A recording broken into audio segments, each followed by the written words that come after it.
achievement. Something that you did or got after planning and working to make it happen, and that, therefore, gives you a feeling of satisfaction, or the act of working to make this happen.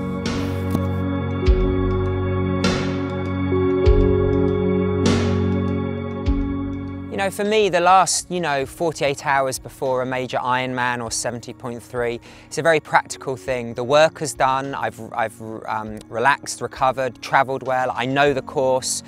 And for me, in my mind, it's just going through the process of knowing the swim course, who I'm racing, their strengths, my strengths. Then I go onto the bike, how the bike could pan out tactically, the kind of numbers I want to be able to ride, holding my position. I'm just going through all of this process in my head.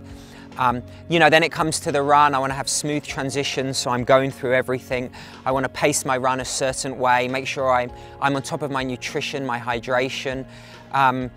Then 24 hours, once I've kind of ticked that box, for me, it's about staying relaxed, because that's when you start seeing people and they're saying, good luck, are you going to win this one? Or I have to go to a press conference or a race briefing and people want selfies here and selfies there.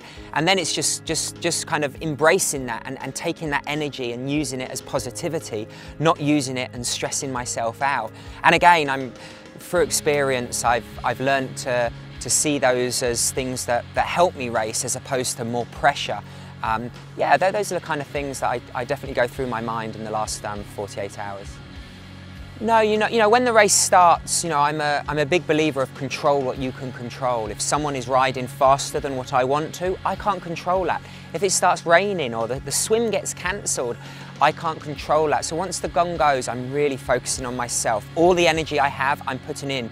I'm not thinking, what is someone else doing? Why aren't they doing this? Why aren't they doing that?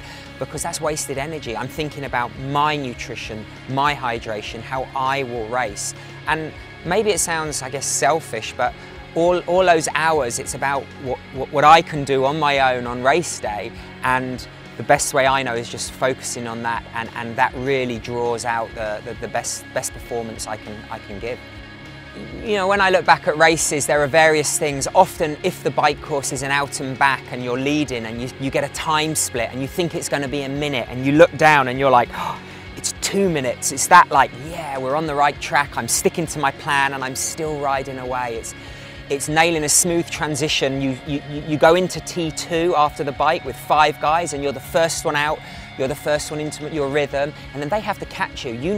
If they want to beat you, they've got to catch you and then go past. And for me, it's those feelings. And then, of course, crossing the line. That's what it's about. Whether you have to sprint to the very last inch or you can enjoy the last 100 meters, there's something fulfilling for me about crossing the line, knowing I've left everything out there and given it absolutely everything I could have.